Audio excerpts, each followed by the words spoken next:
제8계명까지 왔습니다. 제8계명 다 같이 하겠습니다. 도둑질하지 말라. 자, 도둑질하지 말라. 이 말씀을 하나님께서 주신 것은 아마도 그 시대에 도둑질하는 사람들이 많이 있었던 모양입니다. 그럴 수밖에 없는 것이 이제 애굽을 막 나왔기 때문에 집에 경계가 없었지요. 밤이 없었지요. 물건이라는 것도 이렇게 쉽게 감출 수 있는 상황이 아니었기 때문에 그냥 그 개념이 없으니까 옆집에 있는 것을 그냥 내가 가져다 쓰고 내 손에다가 집어넣고 하는 일들이 종종 있었던 모양입니다. 그래서 8번째 계명을 주시면서 도둑질하지 말라, 도둑질하면 안 된다 라고는 말씀을 주셨습니다. 이 도둑질이라고 하는 것은 내 것이 아닌 것을 주인의 허락도 없이 내 것으로 삼는 것을 의미합니다.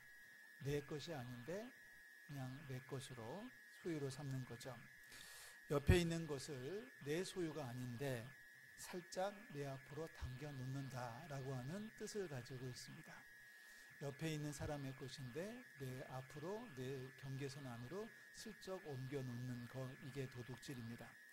슈퍼마켓에 가서 진열대에 있는 물건 하나를 호주머니에 집어넣는 것, 장바구니에 넣어서 계산대에 가서 정확한 금액을 계산한 다음에 내 손에 들어와야 되는데 장바구니에 넣지도 않고 계산대로 가지도 않고 호주머니에 몰래 가지고 온다면 도둑질일 것입니다.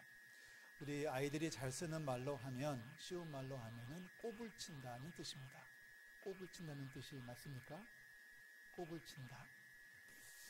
한 번도 안 해보셔서 무슨 뜻인지 모르시나요? 이렇게 꼬불 치는 모든 행위, 슬쩍 하는 모든 행위가 도둑질이라고 합니다. 자, 세상이 발달하면서 도둑질도 다양해졌습니다. 다양한 형태의 도둑질과 관계된, 도둑질에 버금가는 행위들이 우리 주변에 많이 있습니다. 세금 문제 역시 그에 해당됩니다. 나라에서 정한 법에 의해서 세금을 내야 된다면 당연히 내야 되는데 탈세를 하고 있다면 역시 도둑질과 다르지 않다고 하겠습니다. 컴퓨터를 쓰면서 여러 가지 형태의 불법 복사물을 쓰고 있는 것도 사실 여기에 벗어날 수가 없을 것입니다. 상거래상 지나친 폭리를 누리는 것, 혹은 물건을 사면 물건은 요만한데 박스는 이만한 경우가 있잖아요. 과대 포장이라고 하는 것, 그래서 그런 것들로 인해 가지고 폭리를 누린다면 역시 이것도 상거래상의 도둑질에 해당되어집니다. 돈을 빌리고도 정당한 이유 없이 제때에 돌려주지 않는다면 같은 이야기가 되겠고요. 또 약속을 하고서 시간을 지키지 않는다면 그 사람의 시간을 뺏는 또 하나의 도둑질이라고 할 수 있을 것입니다. 그 밖에도 개인의 영역을 침범하여 손해를 끼치는 경우도 많이 발생합니다. 요즘은 법적인 용어로 초상권이라고 하는 말을 쓰는데 내 얼굴을 함부로 갖다가 돌리는 것도 초상권이라고 하는 범죄 행위가 되겠고요. 내가 지금 살고 있는 집에 앞에다가 불법으로 건축을 해서, 허락도 없이 건축을 해서 햇빛을 가렸다라고 하면은 이것은 또 일조권에 해당되는 또 하나의 비슷한 행위가 될 것입니다. 이런 모든 것을 통틀어서 우리는 하나의 묶음으로 도둑질이라고 할 수 있을 것입니다. 우리 하나님께서 말씀하십니다. 도둑질하면 안 된다. 도둑질은 안 된다. 도둑질하지 말라. 우리 이 말씀을 마음속에 새기시고 일평생 살아가면서 남에게 해를 끼치지 않는, 남에게 손해를 끼치지 않는 우리 성도들이 될 수 있기를 주의 이름으로 축원합니다. 자, 도둑질을 하면 어떻게 될까요? 하나님께서는 도둑질에 대한 배상법을 말씀해 주셨습니다. 출애굽기 22장 1절에서 4절 말씀에 보면 배상법이 등장하는데요. 다 같이 한번 읽겠습니다. 사람이 소나 양을 도둑질하여 잡거나 팔면 그는 소 한 마리에 소 5마리로 갚고 양 한 마리에 양 4마리로 갚을지니라. 도둑이 뚫고 들어오는 것을 보고 그를 쳐 죽이면 피 흘린 죄가 없으나 해 돋은 후에는 피 흘린 죄가 있으리라. 도둑은 반드시 배상할 것이나 배상할 것이 없으면 그 몸을 팔아 그 도둑질한 것을 배상할 것이요 도둑질한 것이 살아 그의 손에 있으면 소나 낙이나 양을 막론하고 갑절을 배상할지니라. 자, 아무도 아멘을 안 하시는군요. 자, 옆집에 있는 소를 내가 가지고 가서 팔아버렸다. 그 사실이 알려졌으면은 소가 없어졌잖아요. 소가 없어졌으니까 5마리로 물어줘야 된다. 만약에 아직 팔고 그냥 갖고 있으면은 2마리를 물어줘야 된다. 그런데 팔아버리고 다 써버려서 아무것도 남지 않아서 배상할 만한 경제적인 능력이 안 된다면 네 몸을 팔아서라도 갚아야 된다 라고 우리 하나님은 말씀을 하셨습니다. 자, 레위기 6장에도 보면은 비슷한 말씀이 등장하는데요. 레위기 6장 1절에서 5절 말씀을 다 같이 읽겠습니다.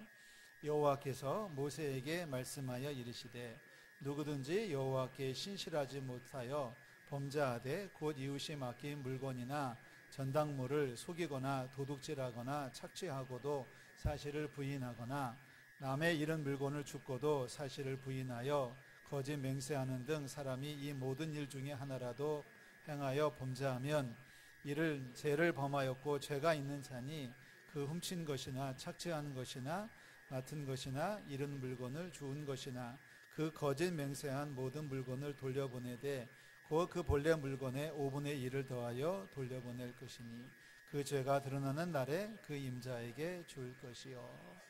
자, 우리 레위기 말씀에서 특별한 말씀이 있죠. 하나는 남의 물건을 내가 저당을 잡았거나 아니면 남의 물건을 내가 부탁을 받고 보관을 하고 있다가 잃어버렸으면 어떻게 해라? 물어줘야 된다는 겁니다. 또 하나, 요즘 우리나라에서도 문제가 됩니다만 길을 가다가 땅에 떨어져 있는 물건을 가지면 누구 건가요? 주순 사람 게 아닙니다.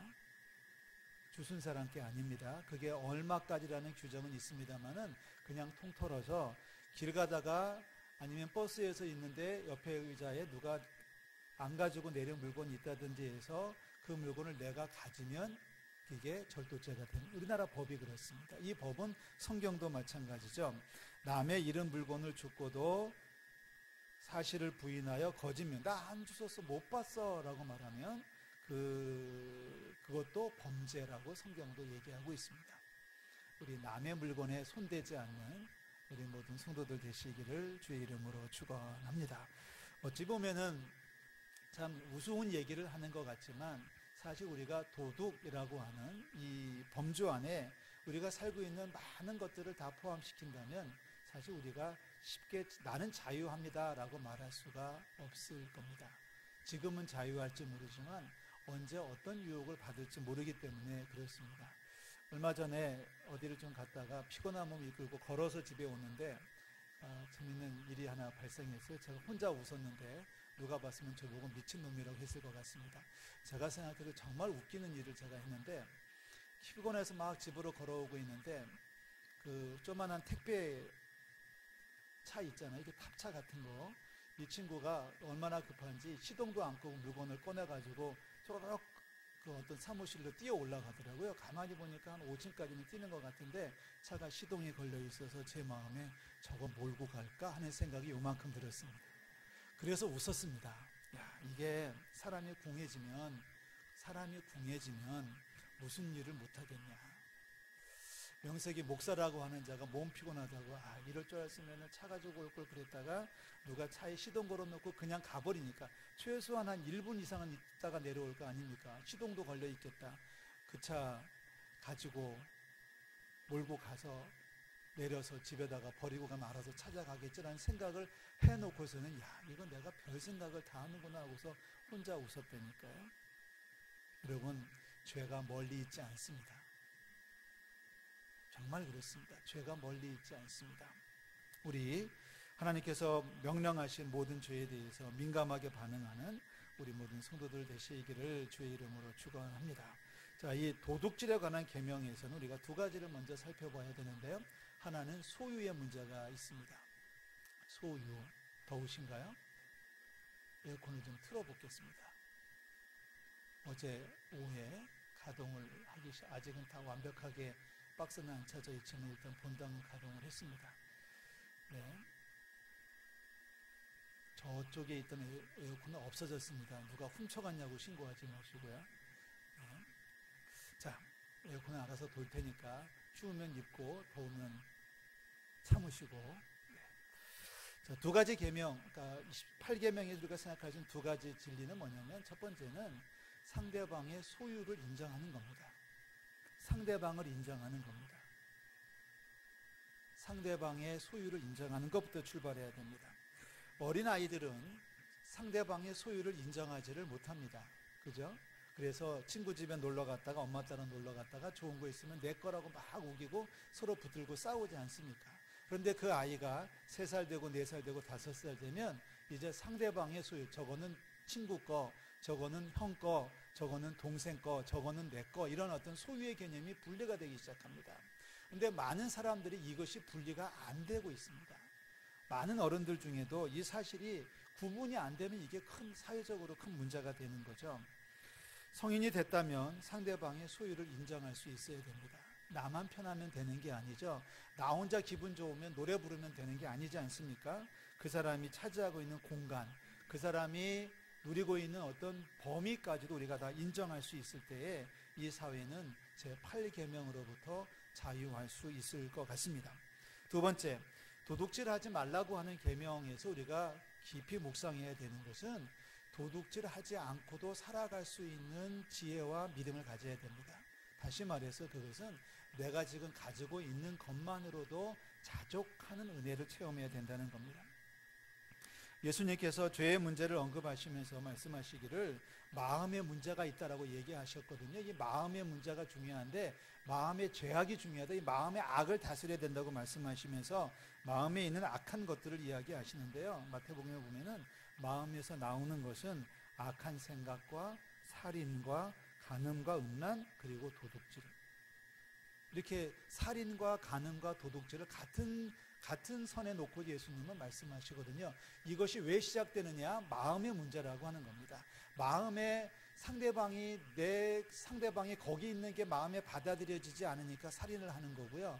내가 가지고 있는 것으로 만족하지 못하니까, 내 가정으로 만족하지 못하니까 간음이 이루어지는 거고요. 내가 소유하고 있는 것으로 만족하지 못하니까 그 마음이 막 우러져 나오니까 도둑질이 나온다는 겁니다. 더 많이 갖고 싶고 더 좋은 것을 갖고 싶은 마음이 절제가 되지 않을 때 선을 넘게 되는 겁니다.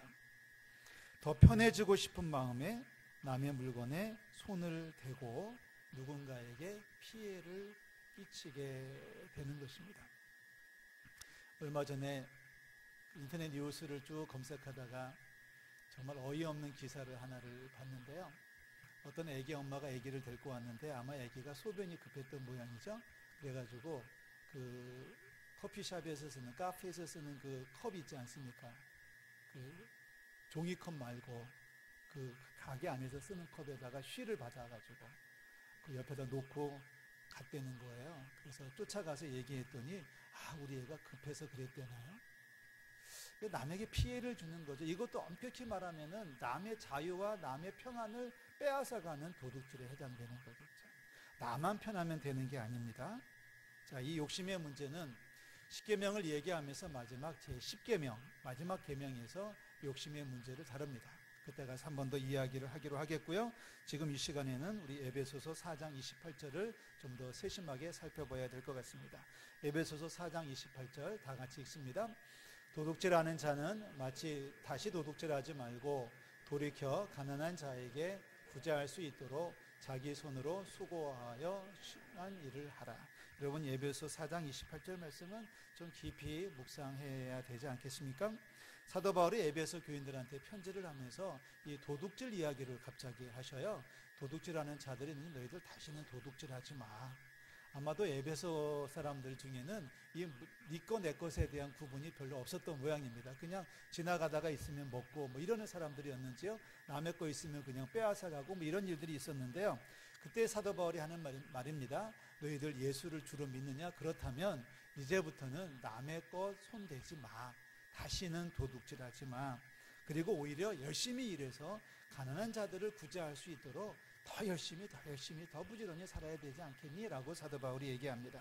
자, 이 말씀에서 우리는 몇 가지 단계로 구분합니다. 제1단계, 도둑질하고 있습니까? 다시는 도둑질을 하지 마십시오. 도둑질하고 있습니까? 당장에 도둑질을 그만두고 그치고 돌이켜야 됩니다. 제2단계, 최소한 나 하나 먹을 것은 내가 수고해서 벌어서 먹는 그러한 열심이 있기를 주의 이름으로 축원합니다. 일할 수 있음에도 불구하고 일하지 않는다면, 혹은 너무 쉽게 벌고자 한다면 그것이 사회를 망가뜨리는 무서운 요소가 될 것입니다. 그래서 사도 바울은 데살로니가에 보낸 편지에서 말씀하시기를 조용히 일하여 자기 양식을 먹으라고 했습니다. 여기 조용히 일한다는 얘기는 불평하지 말고 남의 거 넘보지 말고 그냥 네가 해야 될 일에 열심히 일해서 그 일한 만큼 땀 흘린 만큼 벌을 수 있다면 그거 가지고서 네가 만족하며 살라는 얘기거든요. 조용히 일하여 자기 양식을 먹으라. 두 번째 단계입니다. 자, 그렇다면 내가 열심히 일해서 내 먹을 양식 구하고 내가 열심히 일해서 우리 자녀들 가르친다면, 그것으로 끝난다면 조금은 아쉽습니다. 제3단계는 이겁니다. 더 열심히 일해서 나보다 더 어려운 이들을 구제하라는 겁니다. 사도 바울의 메시지입니다. 도둑질하는 자는 그만해. 그리고 열심히 일해. 더 열심히 일해서 가난한 자들을 구제할 수 있어야 된다. 바로 이것이 선한 일이다 라고 말씀하고 있습니다. 오늘 세상이 어렵다 보니까 많은 분들이 자기 먹기도 힘들고요, 자녀들 가르치는 것 때문에 허리가 휜다고 합니다. 자녀들 학교 보내고 가르치는 학비가 만만치 않고요, 교육비가. 그리고 자녀들 때가 돼서 결혼을 시킨다면 그 결혼 비용도 어마어마하게 들어가지 않습니까? 자, 그래서 많은 분들이 애들 때문에 힘들다고 하는데, 그래서 요즘 젊은이들이 자녀 교육을 문제 삼아서 부담돼서 결혼을 하지 않는 젊은이들이 많이 있다는 얘기를 들었습니다. 자, 우리 그리스도인들은 그렇지 않습니다. 많은 분들이 그렇게 말한다고 할지라도 우리들은 우리의 자녀들을 먹이는 것이 기본이라면 우리 옆에 있는 사람들까지도 돌볼 수 있기를 주의 이름으로 축원합니다. 도둑질의 반대말은 무엇입니까? 도둑질의 반대말은 베품과 나눔입니다. 베풀고 나눌 수 있는 것. 좋은 옷을 입고 좋은 음식을 먹고 좋은 물건 쌓아두는 것으로 끝나서는 안 된다는 겁니다. 좋은 곳에 구경 다니는 것이 전부가 되어서는 안 된다는 거죠. 이웃에게 베풀고 어려운 이들과 나눌 수 있어야 된다라고 성경은 이야기를 하고 있습니다. 사도행전 9장에 가면 욥바에 사는 도르가라고 하는 한 여인을 소개를 하고 있습니다. 도르가라는 여인이 있었는데요, 나이는 몇 살인지 모르고 뭐하는 여인인지 모르지만 그 여인이 평소에 많은 사람들을 구제하는 일을 했다는 겁니다. 평소에 좋은 일을 많이 했는데 이 도르가가 병이 들었대요. 그래서 죽었어요. 그 이스라엘은 사람이 죽으면 빨리 그 자리에서 그냥 모셔서 장례를 끝내야 되는데, 더군다나 병이 들어서 죽은 이 여인을 사람들은 그 여인의 시신을 다락방에다가 올려놓습니다.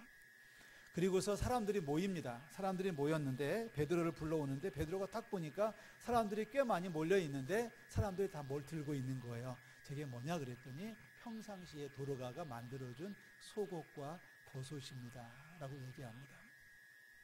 그냥 빨리, 부모도 돌아가셔도 빨리, 심지어는 아내가 없어도 남편이 죽으면 빨리 장례를 치르는 게 그 나라의 풍습이었는데, 이웃집 여인이 죽었는데 너무 아쉬워서 그의 시신을 다락방에 올려놓고 주변에 모여가지고 울고 있는 여인들이 들고 있는 속옷과 겉옷을 우리가 한번 생각해 볼 수 있기를 부탁을 드립니다. 몇 년 전에 경상도 어느 도시에 장례식을 참석한 적이 있었는데요, 제가 아는 분의 아버님이 돌아가셔서 문상을 한번 갔었더니 그 빈소에 엄청난 사람들이, 저는 그렇게 많이 모여있는 빈소를 본 적이 없는데요, 한 200여 명 정도가 모여 있더라고요. 그런데 그 200여 명 모여 있는 사람들이 다 고인을 아버지라고 부릅니다. 고인의 직업이 뭐였을까요? 고인은 평소에 고아원을 하셨습니다.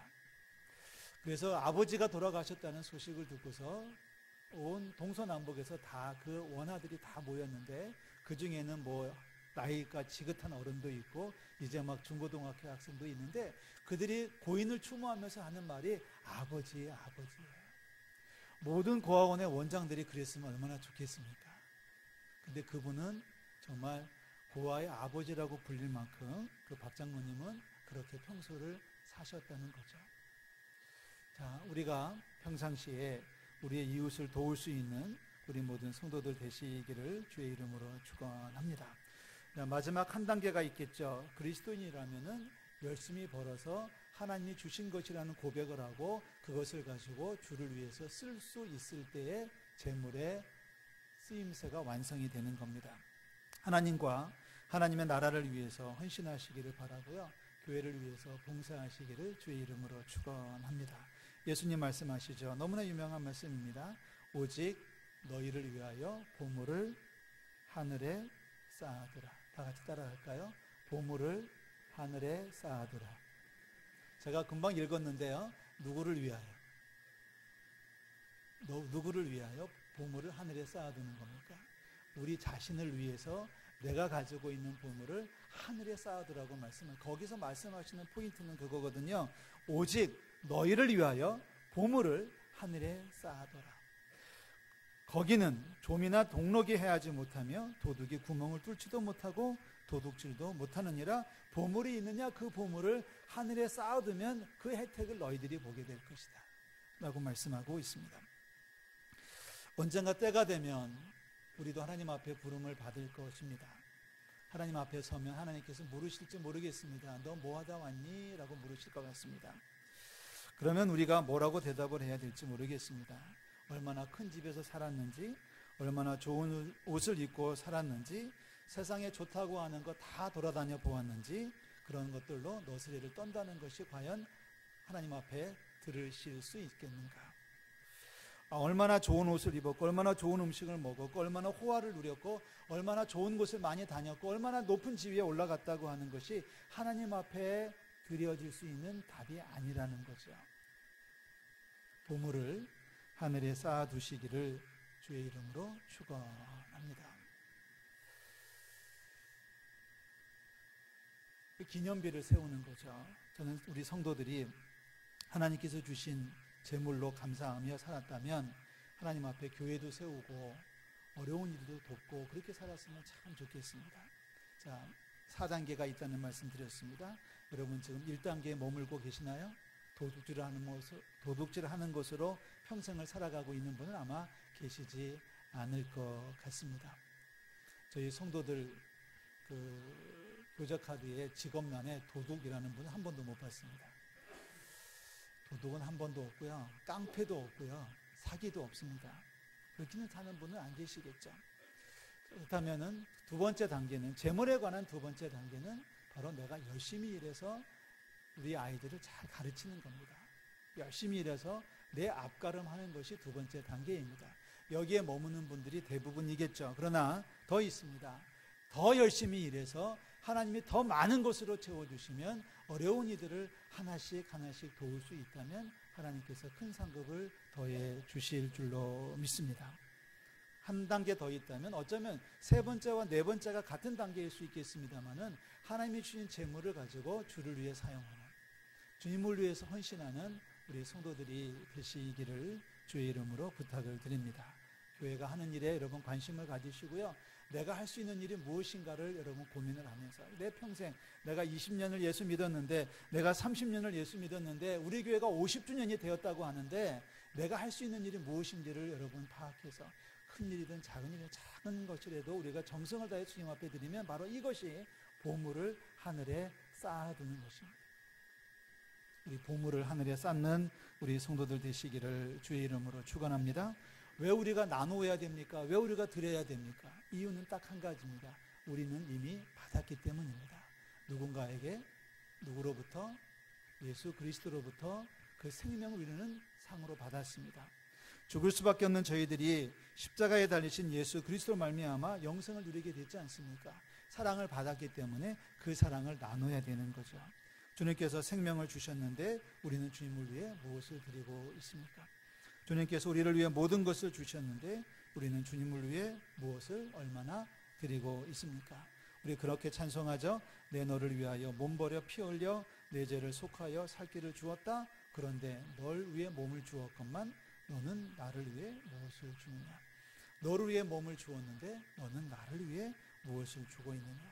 나는 내 몸을 희생해서 너를 살렸는데 너는 무엇하고 있느냐? 내 몸을 그 희생했건만 너는 무엇하고 있느냐. 우리는 그 찬송을 부릅니다. 일어나시죠. 311장 찬송을 우리 다 같이 부르겠습니다.